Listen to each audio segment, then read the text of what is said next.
Hujambo mtazamaji kutoka idhaa ya Kiswahili ya Radio China Kimataifa. Hii ni Nuru ya Mashariki tuliokuandalia hii leo. Rais wa China na wa Urusi waahidi kuimarisha ushirikiano wa kimkakati. China kushiriki kikamilifu katika mkutano wa 79 wa afya duniani unaoendelea huko Geneva. Ujumuishaji wa kina wa akili bandia waongeza nafasi ya China katika soko la kimataifa na magari ya nishati mpya. Kwa hizi na habari nyinginezo nyingi jumuika nami Khamis Darush.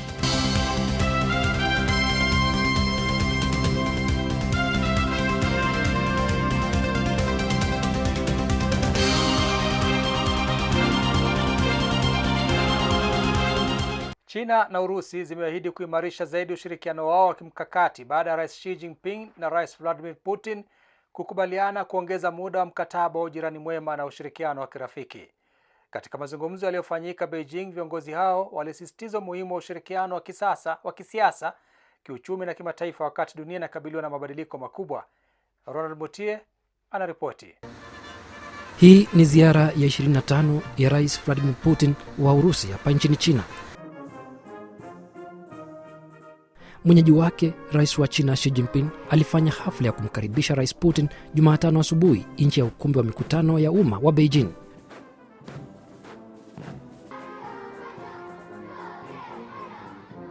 Baadaye kwenye mazungumzo yao kwenye ukumbi huo, viongozi wawili hao walikubaliana kuongezea muda wa utekelezaji wa mkataba wa ujirani mwema na ushirikiano wa kirafiki kati ya China na Urusi. Xi Jinping alisema kuwa mwaka huu ni maadhimisho ya miaka 30 tangu kuanzishwa kwa uhusiano wa ushirikiano wa kimkakati kati ya China na Urusi, pamoja na miaka 25 tangu kusainiwa kwa mkataba wa ujirani mwema na ushirikiano wa kirafiki kati ya nchi hizo mbili. Kupitia mkataba huo, China na Urusi ziliweka msingi wa kisheria wa ujirani mwema wa muda mrefu na ushirikiano wa kimkakati wa pande zote mbili, jambo ambalo limewezesha maendeleo makubwa ya uhusiano wao. Rais Xi alisema kuwa mafanikio ya uhusiano wa China na Urusi yametokana na kuendelea kuimarisha imani ya kisiasa na ushirikiano wa kimkakati, kupanua ushirikiano katika sekta mbalimbali, pamoja na kutetea haki na usawa wa kimataifa, huku zikichangia kujenga jamii yenye mustakabali wa pamoja kwa wanadamu. Alisisitiza kuwa katika mazingira ya sasa ya kimataifa, China na Urusi kama wanachama wa kudumu wa Baraza la Usalama la Umoja Mataifa na mataifa makubwa duniani zinapaswa kuangalia mbele kwa mtazamo wa kimkakati na kuimarisha zaidi ushirikiano wao wa kiwango cha juu ili kusaidia maendeleo ya nchi zao na kuboresha mfumo wa utawala wa kimataifa uwe wa haki zaidi. Alisema ushirikiano katika biashara, uwekezaji, nishati, sayansi na teknolojia, utamaduni na maeneo mbalimbali umeendelea kuimarika, huku urafiki wa wananchi wa nchi hizo mbili ukizidi kuongezeka. Kwa upande wake, Rais Vladimir Putin alisema kuwa kutokana na juhudi za pamoja, uhusiano wa Urusi na China umefikia kiwango cha juu zaidi ambacho hakijawahi kushuhudiwa. Alisema kuwa mawasiliano ya viongozi wa juu ni ya karibu, imani ya kisiasa ni imara, biashara baina ya nchi hizo mbili inaendelea kukua na ushirikiano katika sekta za nishati, usafirishaji, teknolojia na utamaduni umeendelea kuimarika. Putin alisisitiza kuwa mkataba wa ujirani mwema na ushirikiano wa kirafiki umeweka msingi muhimu wa kisheria kwa uhusiano wa nchi hizo mbili na una umuhimu mkubwa zaidi katika hali ya sasa ya kimataifa. Alisema Urusi iko tayari kushirikiana na China kuimarisha uratibu wa kimkakati na ushirikiano wa kivitendo ili kupeleka uhusiano wao katika kiwango cha juu zaidi. Viongozi wawili hao pia walibadilishana maoni kuhusu hali ya Mashariki ya Kati na masuala mengine muhimu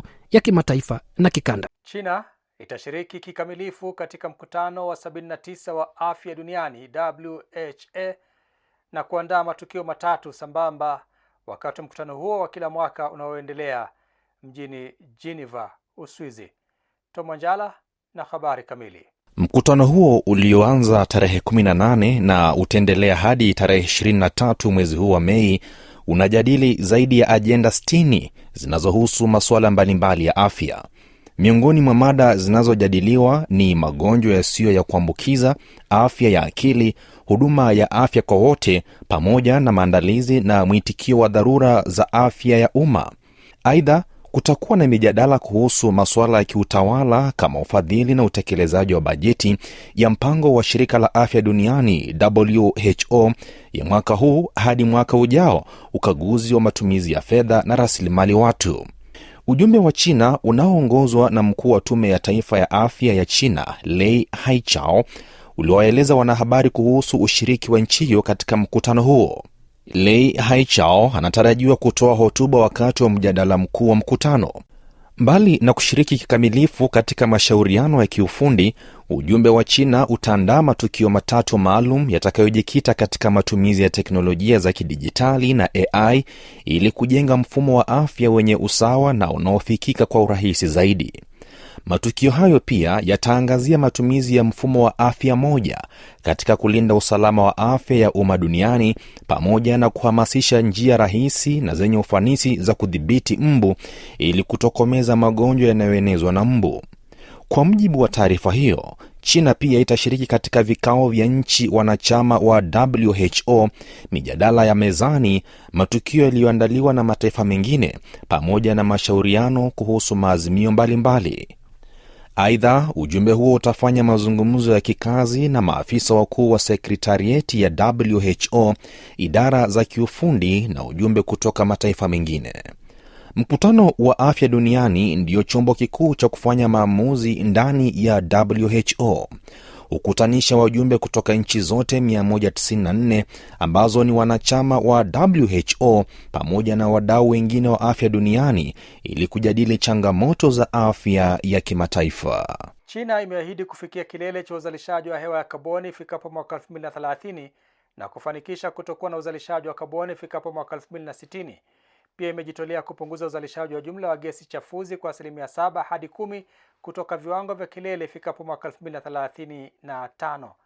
Hii hapa ripoti niliyoiandaa. China imeifanya kukabiliana na mabadiliko ya tabia nchi kuwa nguzo muhimu ya mkakati wake wa maendeleo ya kitaifa kwa kuendeleza mfumo wa malengo ya dual carbon unaolinganisha mabadiliko ya ndani ya nchi na hatua za kimataifa za hali ya hewa.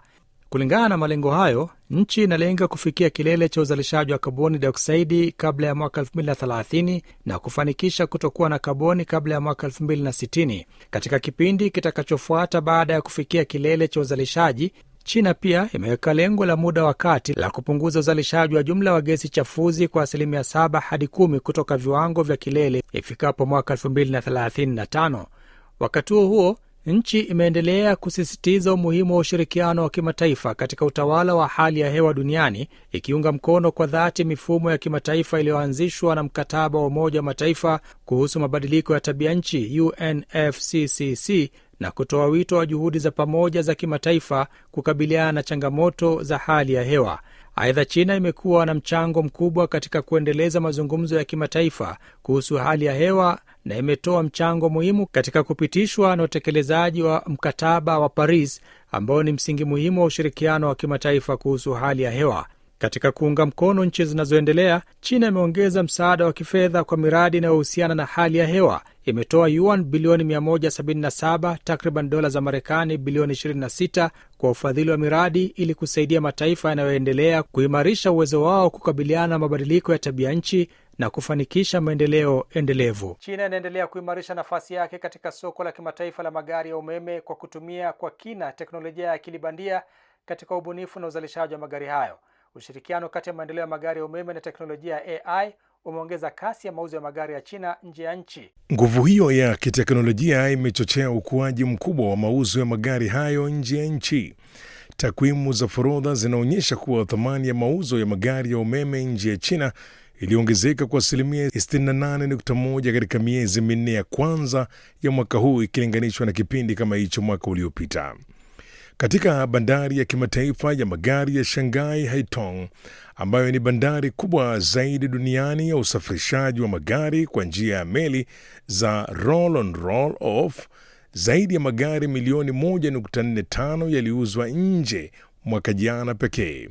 Hii ni sawa na wastani wa karibu magari 4,000 kusafirishwa kila siku, au takriban gari moja lililotengenezwa China kuingia katika soko la kimataifa kila baada ya sekunde 30. Kwa mujibu wa takwimu za forodha ya Shanghai, bandari hiyo ilisafirisha nje magari ya umeme yenye thamani ya yuan bilioni 109.13 katika miezi minne ya kwanza ya mwaka wa 2026, sawa na dola bilioni 1.49 za Marekani. Hii ilikuwa ongezeko la 62.5 ukilinganisha na mwaka uliopita. Ukuaji huo mkubwa na thamani ya mauzo ya nje unatokana na kasi endelevu ya ubunifu ndani ya sekta ya magari ya nishati mpya nchini China.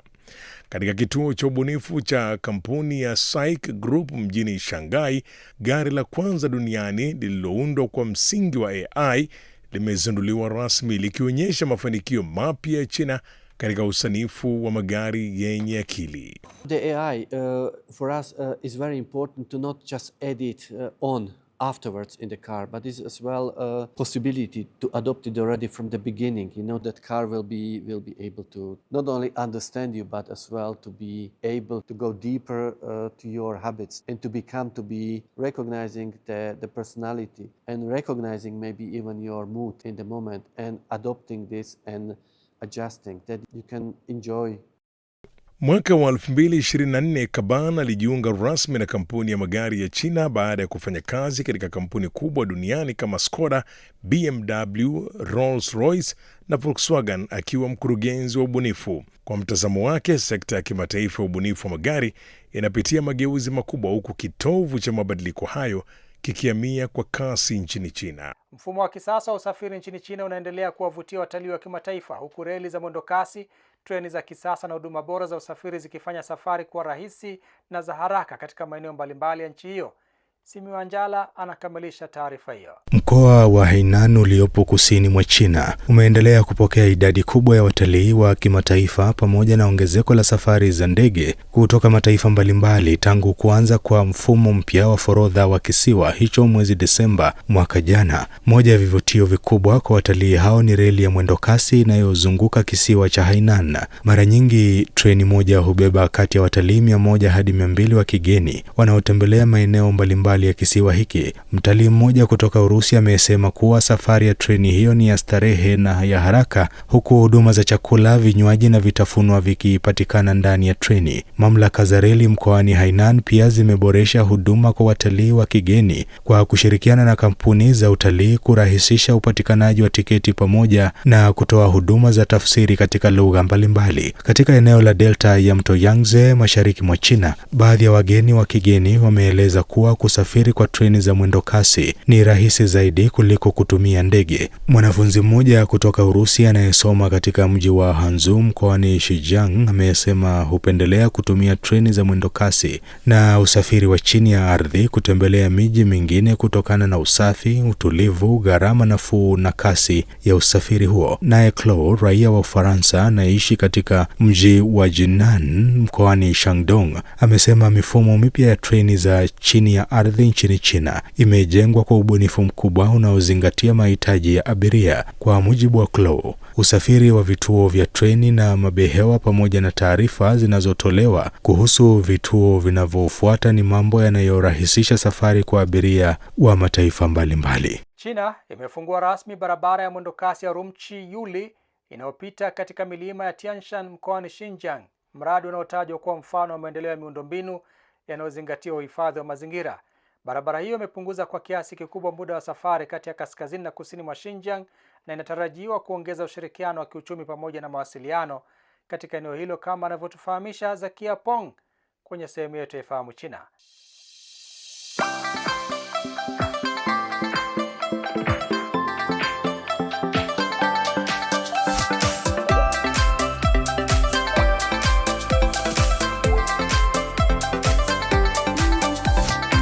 Hujambo na karibu katika kipindi cha Ifahamu China. Mimi ni Zakia Peng. Barabara ya Urumqi hadi Yuli inayopitia kwenye milima ya Tianshan kaskazini magharibi mwa mkoa wa Xinjiang nchini China ni mfano wa ujumuishaji wa uhifadhi wa ekolojia na maendeleo ya miundo mbinu katika maeneo yaliyo na mifumo dhaifu na mazingira magumu. Baada ya zaidi ya miaka 5 ya ujenzi, barabara ya mwendo kasi imefunguliwa rasmi. Ikiwa na urefu wa kilomita 2500, milima ya Tianshan inaenea katikati ya Xinjiang, ikitenganisha mji wa Urumqi uliopo kaskazini na mji wa Korla uliopo kusini. Kutokana na kufunguliwa kwa barabara ya mwendo kasi, muda wa kusafiri kati ya miji hii miwili umepunguzwa kutoka saa 7 hadi 3 na kuhimiza ujumuishaji wa kiuchumi kati ya kaskazini na kusini mwa Xinjiang na kuunda njia mpya za kuwasiliana na maeneo ya nje. Barabara inapopitia kwenye maeneo mengi ya wafugaji. Wasiwasi wa awali kati ya wafugaji ni kuhusu usalama wa ardhi ya malisho na kuvuruga utaratibu wa maisha ya mifugo. Hatua zenye ubunifu za kiikolojia kama vile njia maalum za wanyama zimepunguza wasiwasi huo. Kwa sasa makalafati maalum yameundwa ili kuwawezesha kondoo na ng'ombe wanaweza kuvuka salama chini ya barabara ya mwendo kasi. Njia hiyo pia inapita kwenye mbuga kadhaa za misitu chini ya ulinzi katika ngazi ya taifa au mkoa, ambayo ni makazi ya spishi zilizo hatarini kutoweka, ikiwa ni pamoja na chui wa theluji na mbuzi wa ibex. Katika sehemu nyeti ya kiikolojia ya kilomita 116, wajenzi wamejenga vichuguu vingi na zaidi ya madaraja 30, na karibu 60% ya njia hiyo inavuka matuta ya milima kupitia madaraja na vichuguu, ikilenga kupunguza kugawanika kwa makazi na kudumisha njia za uhamiaji wa wanyama. Njia ya mwendo kasi sasa inatumika kama mshipa muhimu wa kiikolojia na kiuchumi inayounganisha mikoa ya kaskazini na kusini ya milima ya Tian Shan, huku ikisaidia bioanuwai ya ndani. Wanyama hutembea kwa uhuru kwenye njia za kiikolojia na mimea ya asili inastawi kwa kasi kando ya barabara. Haya, kwa leo kipindi hiki kinaishia hapa. Katika kipindi kijacho nitaendelea kukuletea mambo mengine yanayovutia kuhusu utamaduni na jamii ya China. Asante kwa kuwa nami. Mimi ni Zakia Peng. Kwa heri. Na mtazamaji, sasa ni wakati wa sehemu yetu ya Jifunze Kichina. Katika sehemu hii tunawaletea masomo ya lugha ya Kichina hatua kwa hatua kwa njia rahisi na ya kuvutia. Karibu tujifunze pamoja.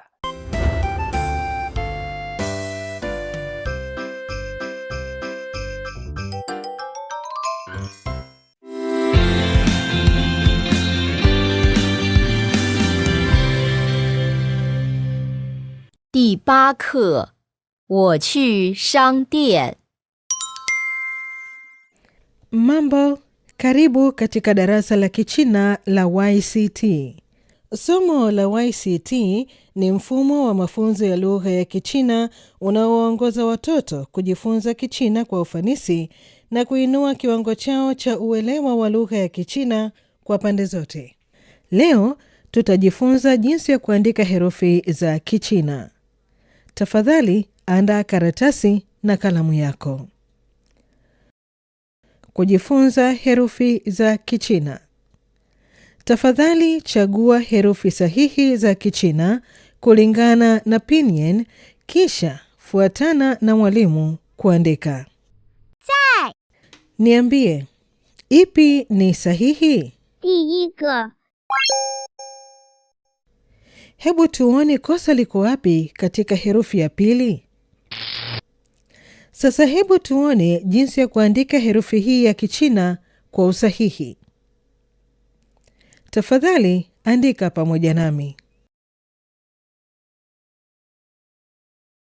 谢 Niambie, ipi ni sahihi? 第二个 Hebu tuone kosa liko wapi kwa herufi ya kwanza. Sasa hebu tuone jinsi ya kuandika herufi hii ya Kichina kwa usahihi. Tafadhali andika pamoja nami.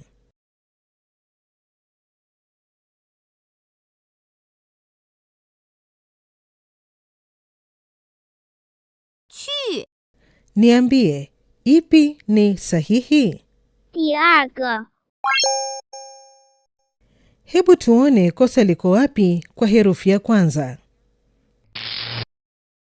Sasa hebu tuone jinsi ya kuandika herufi hii ya Kichina kwa usahihi. Tafadhali andika pamoja nami.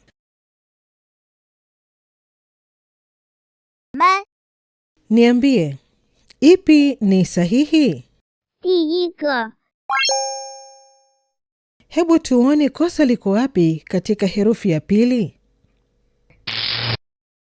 Sasa hebu tuone jinsi ya kuandika herufi hii ya Kichina kwa usahihi. Tafadhali andika pamoja nami. Tafadhali jibu sahihi kuendana na swali. 你姐姐在家吗？ Ipi ni sahihi? 第二个，我姐姐在家。 你去哪儿？ 第一个，我去商店。 你去学校吗？ 第一个，不去，我们在家。 他的眼睛大不大？ 第二个，他的眼睛很小。 这是谁的狗？ 第一个，这是我的狗。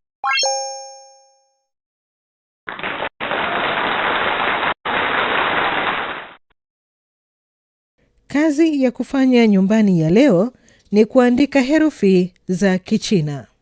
Na kesho tutaendelea kujifunza Kichina. Naam, ni hulka ya kimaumbile kwamba kila kilicho na mwanzo hakikosi kuwa na mwisho wake. Na kufikia hapa, mtazamaji, sina la ziada la kuhitimisha kipindi cha Nuru ya Mashariki kwa siku ya leo. Mimi ni Khamis Darwish. Maasalam. Kwa taarifa zaidi kuhusu China, unaweza kutembelea tovuti ya CRI Kiswahili na marafiki_CN kwenye Facebook. Pia unaweza kupakua app ya Cheche kwenye Google Play na Palm Store.